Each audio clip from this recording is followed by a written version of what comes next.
bienvenidos a un episodio más en Tesiando. Ya saben que este espacio les hacemos recomendaciones respecto pues, de cómo elaborar la tesis, algunos consejos que ayuden al desarrollo de lo que ustedes ahorita están haciendo en su proyecto de investigación.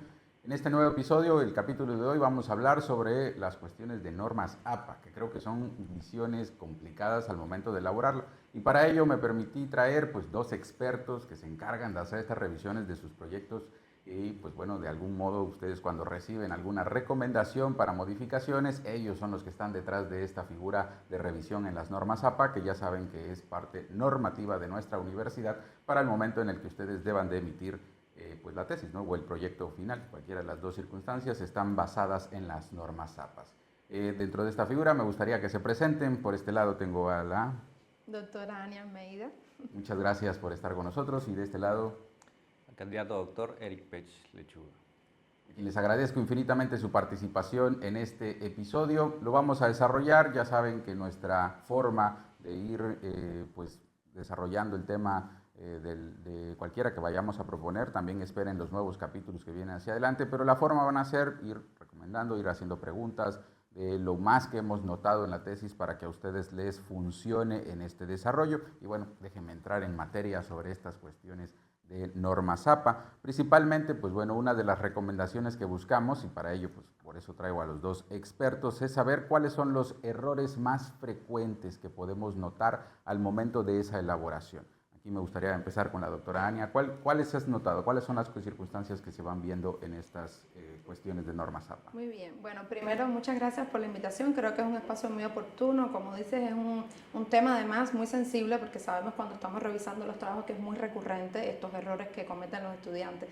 De hecho, circulan por ahí un meme que dice que cómo sería la vida antes de las normas APA. O sea, antes de 1929 que salió la primera versión, pues cómo sería la vida. Sería menos estresante, menos angustioso este proceso de elaborar un informe, un trabajo. Y es que es verdad que son muchos detalles y ciertamente los estudiantes lo viven con un poco de ay, pero son demasiadas cosas a considerar, siempre se me va algún detalle. Y entonces yo he hecho como una revisión, como dices, bueno, en nuestro día a día que revisamos muchos trabajos, ¿cuáles podrían ser algunos de esos principales errores? El primero es que a veces hay una confusión y se piensa que las normas se refieren más que nada a las citas o referencias. O sea, pensar que la norma APA se reduce a ello es un error, porque efectivamente como plantea la norma es más una noción integral de cómo concebir un documento, desde el tipo de letra, pues todos los detalles del documento. Entonces, esto es un error común. Yo estuve haciendo mis anotaciones porque quise hablar de lo más recurrente, ¿no? Por ejemplo, otro es confundir las reglas que se aplican para los diferentes tipos de cita. Por ejemplo, si hacemos una cita de cita, que por cierto no es muy recomendable, más incluso a nivel doctoral o en general es muy recomendable buscar las fuentes originales y no trabajar tanto la cita de cita, pero a veces hay errores en esto. Otro elemento muy común son errores a la hora de establecer los niveles en los encabezados, o sea, no se aplican correctamente los 5 niveles, entendiendo la estructura jerárquica del documento, entonces eso puede notar un poco de desorganización en el documento. Y otro elemento bastante común es que utilicemos una norma no actualizada, o sea, sí la norma APA, pero una versión anterior, por ejemplo la sexta edición. Entonces sabemos que hay algunos cambios entre versiones que si no estamos actualizados en ellos, pues podemos incurrir en errores. Hay más, pero podríamos decir que esos son como de los más recurrentes. Los más, pues sí, los principales. Ahí tienen, ¿no?, una figura de cómo introducir la parte de los autores. Ya esta es una cuestión dentro del ámbito de expertise que tiene la doctora, pues obviamente a ustedes les va a funcionar muy bien estas recomendaciones, pero de este lado también pues nos gustaría conocer, ¿no?, cuáles son los que más has notado, qué circunstancias se han postrado frente a ti. Y antes que nada, muchas gracias por la invitación. Es un gusto estar aquí con ustedes hablando de este tema tan importante. Yo creo que los errores fundamentales los podemos encontrar en la no aplicación de las premisas fundamentales al momento de aplicar las normas APA, o las premisas que las normas APA tienen en esencia, ¿no? La primera sería que toda investigación parte de una información preexistente. Muchas veces los tesistas no incluyen muchas referencias o muchas citas, entonces o incluso no incluyen ninguna, entonces es un error garrafal. Tenemos que tener en cuenta que las normas APA tienen una relación intrínseca con la teoría socioconstructivista, entonces en la medida que nosotros integremos autores, obras, fuentes a nuestra tesis, pues la vamos a hacer más consistente y la vamos a potencializar académicamente. La segunda premisa es que toda cita tiene o debe tener una referencia completa, el autor, la fecha, el título de la obra, y esto va a depender mucho pues, de la fuente que estemos utilizando. Y la tercera premisa fundamental es que toda citación y referencia debe responder al medio correspondiente. No es lo mismo citar o referenciar una revista que un libro, por ejemplo, ¿no? Y esto lo vamos a encontrar en las normas que están establecidas en el formato APA, ¿no? Y la última y más importante, y creo que es aquí donde radica el error más frecuente de todos los tesistas, es que la cita de referencia debe de aparecer de dos formas, la cuarta premisa de las normas APA. Debe de aparecer tanto en el cuerpo del documento como en el listado de referencias. Muchas veces los tesistas colocan un listado de referencias bastante extenso, pero no aparecen en el cuerpo del documento en forma de citas, es decir, en el marco teórico o en cualquier apartado, ¿no? Debe estar la cita, es decir, el apellido y el año y número de páginas si corresponde a una cita directa. Y en las referencias también debe estar de manera completa esta cita, es decir, la inicial, el apellido, el año, etcétera, y todo lo que conforma el cuerpo de una referencia, ¿no? Básicamente yo diría que son los errores fundamentales que los tesistas solemos tener al momento de redactar una tesis. Esto es importante porque el raciocinio del por qué pensar en una normativa APA es porque, como bien señalas, el ir construyendo con base en teoría y hacer esa referencia lógica pues nos permite ir haciendo más sólida la tesis. Esto va a ser referente o muy constante dentro de las charlas que tengamos, porque la forma de hacer sólida realmente es saber que tenemos material adicional que esté haciendo fuerza a la propia tesis y para eso es la norma. De aquí empieza un tema interesante porque es recurrente que a los alumnos les pidan, oye, tus citas no están hechas o hay señalamientos. De aquí se desprende una segunda interrogante. ¿Por qué o cuál es la importancia de realmente hacer una citación correcta en nuestro trabajo de investigación? No quiero reducirlo solo a la tesis porque tenemos proyectos y demás, ¿no? Pero ¿de dónde desprende el efecto de que en sentido científico debamos hacer una correcta citación de lo que estamos utilizando en la tesis? Yo creo que esta última idea que estaban acotando sería una de las esencias importantes, porque en definitiva la ciencia se construye colectivamente. Entonces, claro, una tesis doctoral o cualquier proyecto de investigación se justifica desde el conocimiento del estado del arte, por ejemplo, pues cuáles son esos vacíos, y para tú conocer los vacíos, las brechas que ahí vamos a entrar para fertilizar ese campo de conocimiento, pues toca evidentemente primero leer, hacer una búsqueda adecuada de lo que está publicado y obviamente dar crédito a esos autores que antes que tú han hecho un aporte a la teoría o un aporte metodológico, cualquiera que este sea.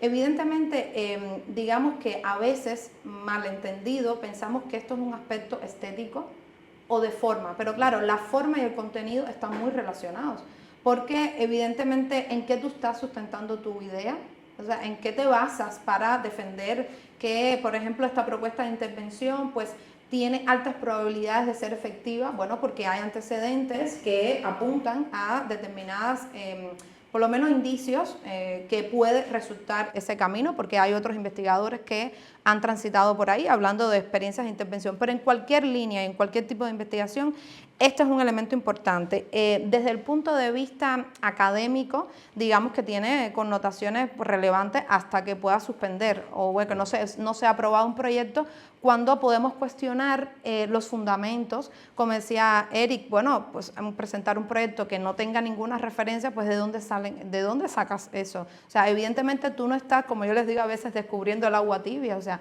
antes de ti, pues ha habido mucho, y más ya a estas alturas de la vida, ¿no?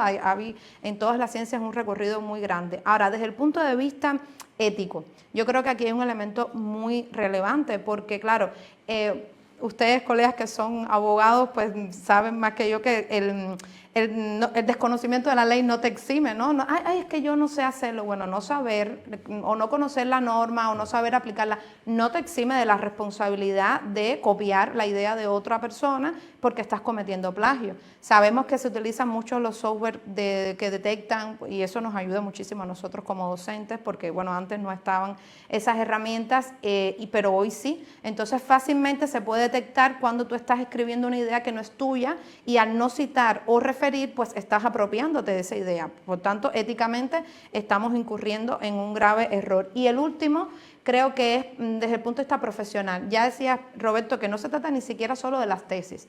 O sea, en la vida académica, si tú vas a publicar un artículo y no te vas y no te alineas por lo que la norma establece, pues ese artículo, aunque tenga un contenido brillante, no es aceptado por una revista. Entonces, ya sí o sí, si estás en el mundo académico, pues tienes que entrar al uso adecuado de la normativa. Así que yo creo que es algo muy básico. O sea. Claro, sí, no, o sea, es darle crédito, yo creo, a los autores, como bien señala la doctora Ania, en las circunstancias, brindar crédito a los que pues preceden la investigación que estamos haciendo, que pues aunque no vaya a ser igual, pues sí tenemos que brindarle un poco de connotación o de contexto a lo que estemos desarrollando en la tesis, ¿no? Es correcto. Yo creo que la importancia del uso de la normatividad APA radica en la forma como el ser humano contribuye en la evolución del pensamiento, ¿no? Y para ello creo que podemos fundamentar este punto en la teoría hegeliana, ¿no? Yo creo que Hegel, con su método dialéctico, nos dio un gran aporte al establecer estas tres fases tan interesantes: la tesis, la antítesis y la síntesis. Yo creo que cuando elaboramos una tesis doctoral, contribuimos a la producción de conocimiento y, bueno, respaldamos toda nuestra teoría, todo nuestro marco teórico, nuestra propuesta de tesis, la respaldamos precisamente en este método dialéctico, porque la tesis afirma algo, ¿no? Ya alguien afirmó algo y se estableció como verdadero, quizás, o como correcto, ¿no? Y bueno, con nuestro aporte quizás vamos a contradecir o vamos a reforzar esa idea, y ahí es donde intervendría la fase de la antítesis, ¿no? Para luego tener un resultado a modo de síntesis. De esa forma se ha entendido la evolución humana, de esa forma se ha entendido cómo nosotros hoy, en pleno siglo XXI, en el año 2025, poseemos los avances tecnológicos que tenemos, ¿no? Y el mundo avanza de manera vertiginosa, y esto es gracias y es debido al avance del pensamiento humano.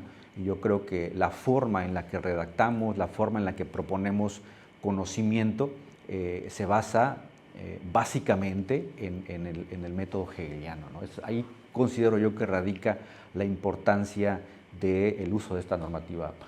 Perfecto, sí, dentro de esta circunstancia, pues ya no entrar o incurrir en violaciones en cuanto al contenido que otro más esté expresando. Eso me parece muy relevante, así como la estructura, que fue parte de lo que menciona la doctora Ania. Creo que son condiciones en las que a veces nos aferramos a tratar de hacer una figura correcta de lo que es la citación en la tesis. Y viene aquí algo interesante, porque creo que ambos lo mencionaron, tanto en la citación de los autores como en la propia estructura. ¿Qué elementos crees que son los que más confunden a los alumnos al momento de elaborar la estructura de las citas en norma APA?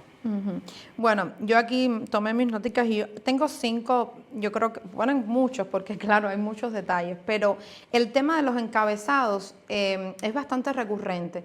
Incluso a veces hay que explicarle, o me doy cuenta de que no entienden la diferencia entre lo que es un capítulo, un epígrafe, un subepígrafe, entender siempre esta organización de lo general o lo particular para la lógica de presentación del documento y establecer entonces esa estructuración jerárquica. Ahí eso crea bastante confusión. El otro es respecto a las tablas y figuras, que de repente, bueno, empezamos a innovar, nos ponemos un poco creativos, de alguna manera empezamos a querer ponerle nuestro estilo, pero ahí entonces pecamos, porque es importante entender que la normativa establece el tipo, o sea, primero cómo debemos citar la fuente también de las tablas y figuras. A veces tomamos una figura de cualquier fuente y no citamos de dónde viene esa figura. No solo aplica para las ideas como estábamos diciendo anteriormente, también para las figuras, imágenes, tenemos que darle crédito a estos autores. El tema de las citas textuales, por ejemplo, es muy recurrente. No entender la diferencia entre la referencia y la cita textual.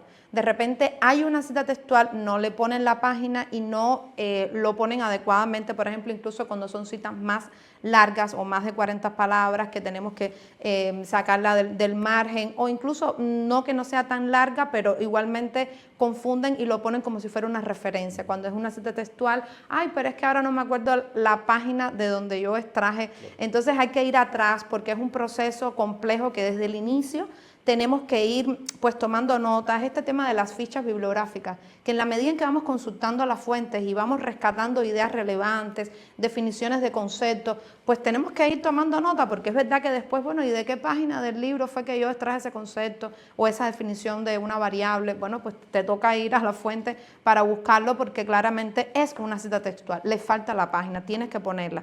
Luego pasa ahí que el software detecta y dice, bueno, pero es que yo estoy haciendo la referencia así, pero es que no es lo mismo la referencia que una cita textual, y estás poniendo textualmente lo que ese autor dijo. Por otra parte, hay algunas referencias que resultan un poco más complejas, como por ejemplo un capítulo de libro, entonces lo ponen como si fuera el libro entero, entonces no es lo mismo porque no estás citando el libro, sino un capítulo, o cuando son muchos autores, de repente se confunden también con el uso de et al, o bueno, o cuando tienen un nombre compuesto o dos apellidos, o sea, hay detalles que evidentemente hace más recurrente el error. Bueno, ya dije los compuestos, las citas complejas o que resultan más digamos, más complejas que las típicas de un libro o una revista, como decía Eric. Entonces, bueno, yo creo que por ahí, pero bueno, yo creo que al final, en esencia, me sumo a lo que comentaba Eric, de no aplicar completa la normativa, porque tiene muchos detalles, luego vamos a ver algunos tips, es como, evidentemente, es algo en lo que la mayoría fallan. Claro, sí, esto es lo que tratas de abonar, ¿no? Y poner puntos finos sobre los errores a lo mejor que estamos cometiendo, que todo va a ser siempre mejorable, ¿no? La idea de estar dentro del campo de la investigación es siempre hacer cuestiones que mejoren lo que estamos tratando de como un antecedente, que viene bien también el consejo que da la doctora Ania, porque pues bueno, la estructura de la tesis lo que permite es generar una innovación. Pues a partir de ello también es necesaria la integración de las citas, como ya ha referido el doctor Eric sobre esta figura, pero pues bueno, en este mismo sentido, ¿cuáles son estas condiciones que tú crees que componen a los alumnos, ¿no? ¿Cuáles serían esos elementos? Sí, yo creo que hay muchas confusiones, ¿no? Cuando nos dedicamos a la elaboración de una tesis y somos novatos, creo que hay muchas confusiones, hay muchas dificultades. Yo creo que la primera y la más importante es el desconocimiento de la existencia de varios tipos de normatividades.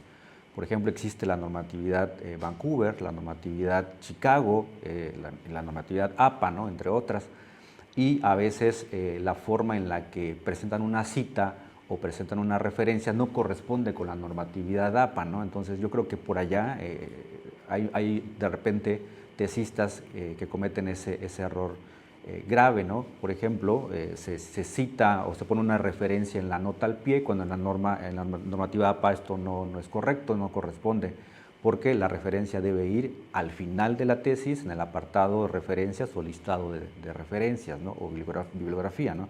Creo que ese es un error que se suele cometer. Y bueno, también tengo aquí mi listita de puntos a mencionar, ya varios los ha mencionado Ania. Y les puso a hacer trabajo, porque vean que sí, también ellos sí, se ponen a investigar los de fondo, errores ¿no? más Eso comunes, es ¿cuáles son? importante. El top 10. Exacto.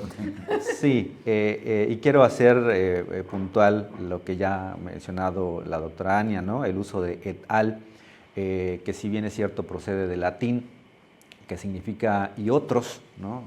Algunos tesistas suelen poner et ali o algún distintivo del género masculino o femenino en el latín, y digo, no es que esté incorrecto, pero lo que estipula la normativa APA es et al, ¿no? Et al, que significa y otros, es decir, colocamos el apellido del primer autor y luego et al cuando hablamos de tres o más autores, ¿no? Y otro error o confusión que suelen tener los tesistas, es correcto, el uso de las tablas, ¿no? Y de las figuras, la manera en la cómo ponemos el título, cómo ponemos la leyenda, cómo ponemos la fuente, cómo se pone una nota debajo de la tabla, de la figura, es un error común en los tesistas. Y creo que la normativa APA es muy clara en ese sentido, y bueno, creo que lo recomendable es tener a la mano, creo que esa es la siguiente pregunta, me estoy saltando, ¿verdad?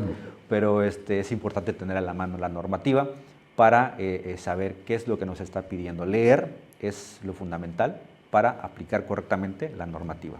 Sí, si se dan cuenta, creo que la parte difícil de nosotros es no solo hacer crítica, sino también abonar inmediatamente a soluciones o consejos que puedan brindarles en el escenario que nos están planteando. ¿Qué tips podemos tener? ¿Qué funcionalidades? Porque la idea de estos episodios es realizar para ustedes consejos que puedan abonar sobre todo a esa estructura de la tesis y que sea menos difícil, ¿no? El desarrollo, entender, yo creo que esa es la figura completa, la comprensión de la norma. ¿Qué tips podemos ofrecerle a los alumnos al momento de estar frente a la normativa? ¿Cómo aplicarla?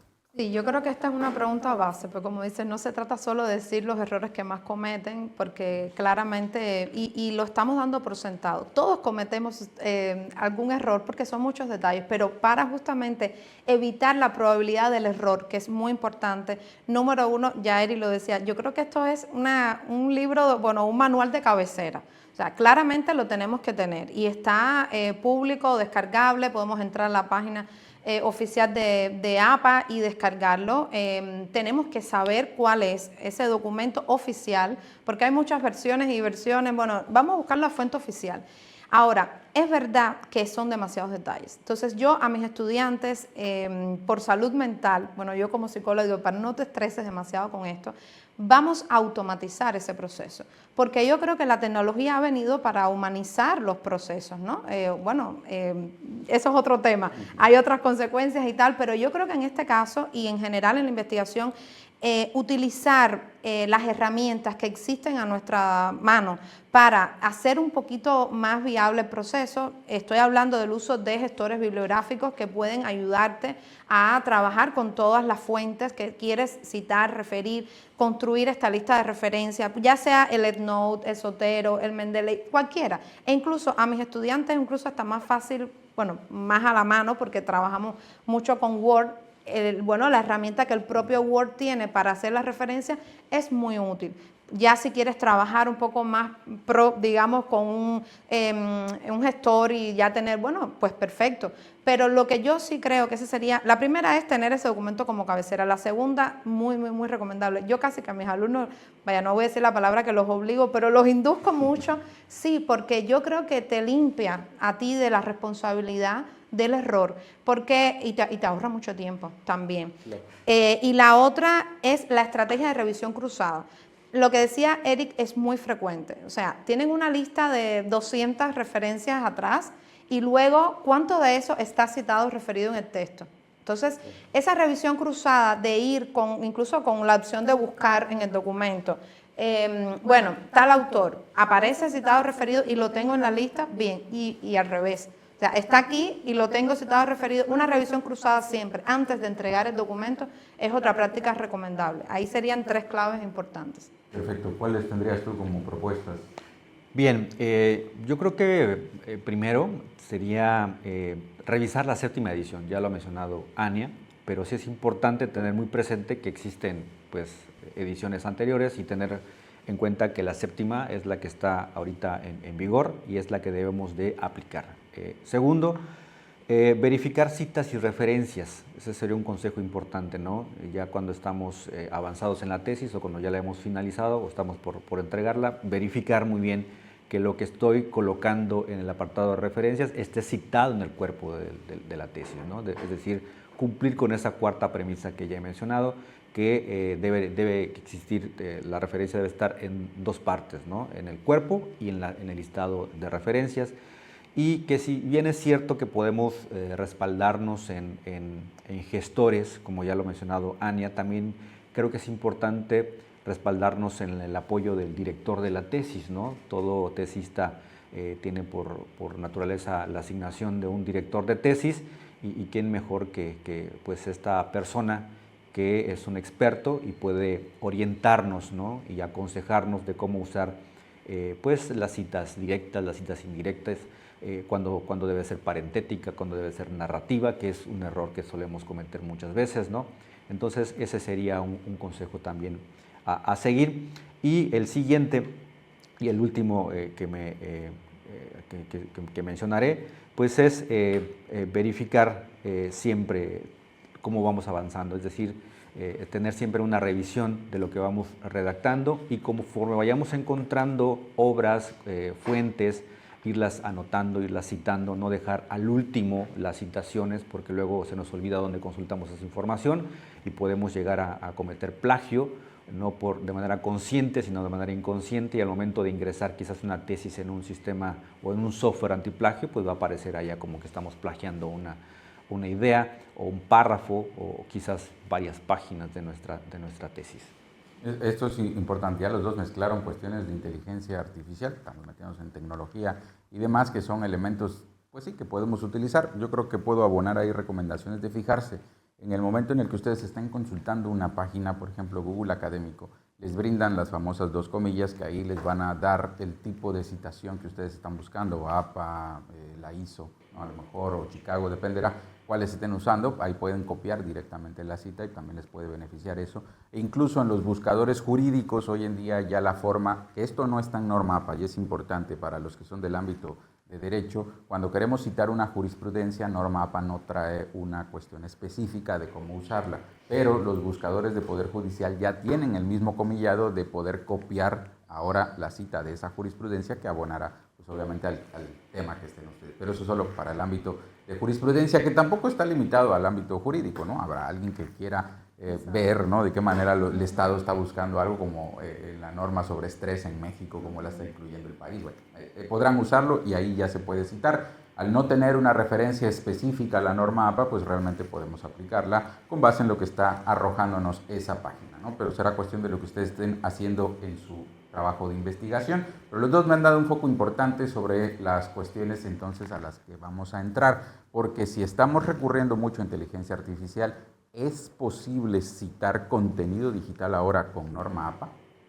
Sí, de hecho, bueno, dentro de la 7ª edición, dentro de las modificaciones que hay respecto a la anterior, una de las más importantes es justamente presentar la manera en que debemos citar las fuentes digitales.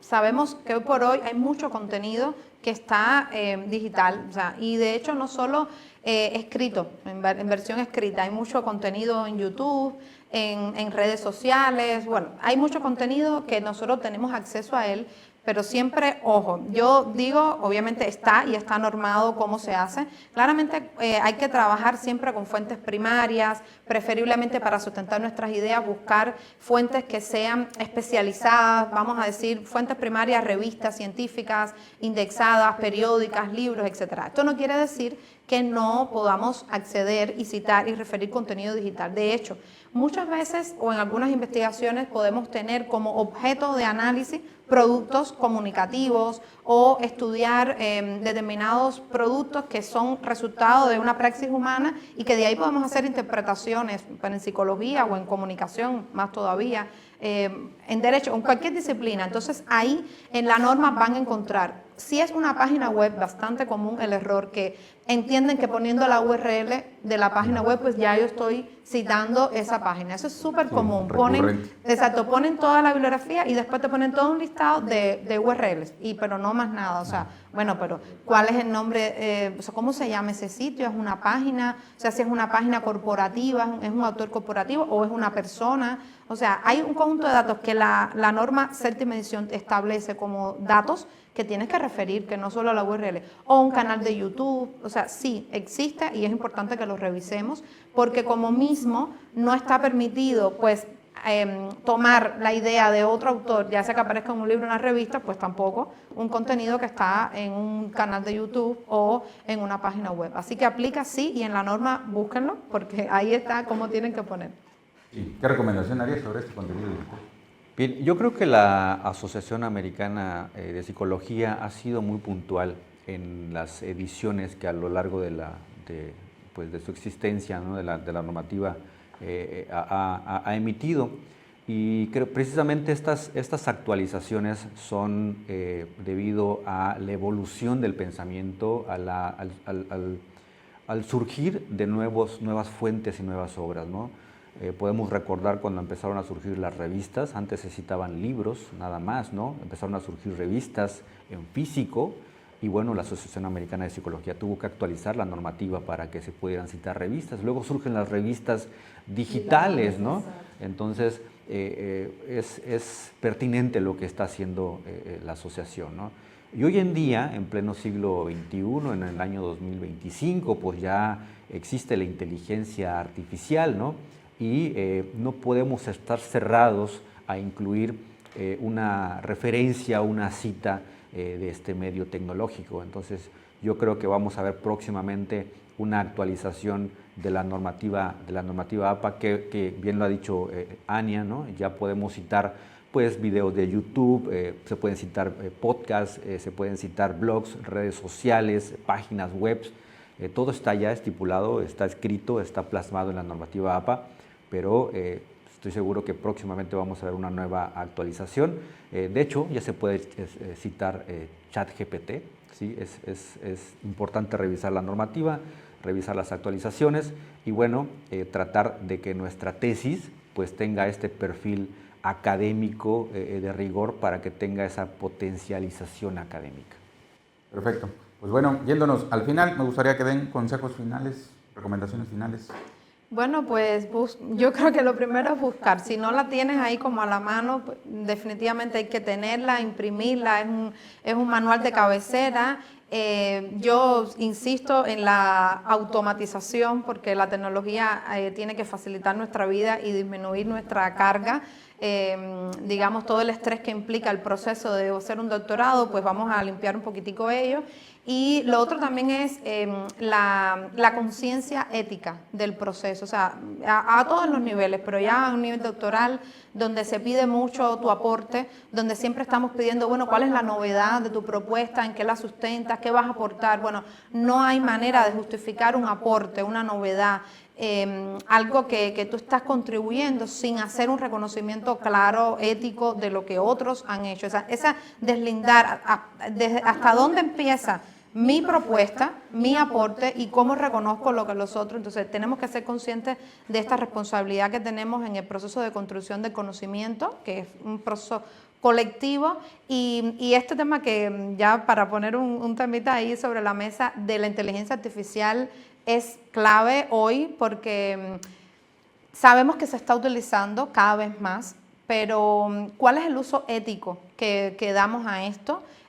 Cómo organizaciones como por ejemplo la UNESCO se pronuncia y muchas otras sobre no negar, porque está ahí, es una herramienta útil, pero cómo realmente podemos hacer uso de ella, se cita, es un producto tuyo o es un producto... Es un tema muy controversial que hay que poner sobre la mesa y que las universidades creo que estarán próximamente, como mismo dices, la norma pensando cómo se incorpora en tu política, ¿no? Universitaria el uso de la inteligencia artificial. Yo estoy segura que, como decía Eric, en alguna otra versión de la norma, pues en la octava quizás, bueno, ¿y cómo se declara? ¿Hasta dónde tu autoría? ¿Hasta dónde es algo construido con la inteligencia artificial? O bueno, por ahí. Pero bueno, eso no es recomendación, eso es un tema polémico a futuro, pero sí yo creo que conocerla. Hay que conocer la norma. Y segundo, para aplicarla, si quieres hacerlo manual, pues vale, o sea, te la aprendes y sabes todos los detalles, pero si no, la automatización bastante recomendada. Bien, yo haría alusión a la sabiduría popular, ¿no? Preguntando se llega a Roma. Podemos preguntarle al director de tesis, podemos preguntarle al mismo ChatGPT, podemos preguntarle a Google, es decir, preguntar para obtener las respuestas que necesitamos para que nuestra tesis pues tenga esa consistencia académica de la que hemos estado hablando, ¿no? Y pues mi última sugerencia sería para las instituciones educativas que manejan estos niveles académicos, ¿no? Que tengan ya una plantilla elaborada en Unini México, me atrevo a decir, ¿no?, y a felicitar que contamos con una plantilla que ya tiene ciertos elementos que facilitan el trabajo del tesista, ¿no? Lamentablemente en algunas instituciones esto no existen esas plantillas. Es importante que las áreas académicas de las instituciones educativas de nivel superior pues tengan estos procesos, esos documentos, estos ejes rectores para ayudar, ¿no? Creo que esa sería la palabra, ayudar a todo aquel que está elaborando o va a elaborar una tesis doctoral. Muy bien, pues bueno, ya tienen ahí las recomendaciones, les agradecemos infinitamente visualizarnos. Espero que este contenido, pues bueno, les esté ayudando y abonando al desarrollo de su tesis. Si esto es cierto, si les estamos ayudando con este tipo de cápsulas, les pedimos que se suscriban al canal, activen la campanita porque todos los días subimos algo, todos los meses estos episodios van a estar apareciendo en la cuenta para que no se los pierdan y por supuesto les va a ayudar en el desarrollo de la tesis. Recuerden que Tesiando se encarga o está tratando de abonar algo a esa investigación que ustedes están desarrollando. Les agradezco infinitamente hoy a los ponentes de forma extensa estar presentando el tema muy controversial de las cuestiones de norma APA, la inteligencia artificial. Bueno, esperemos que haya sido de su agrado. Nos vemos en el siguiente episodio. Hasta luego.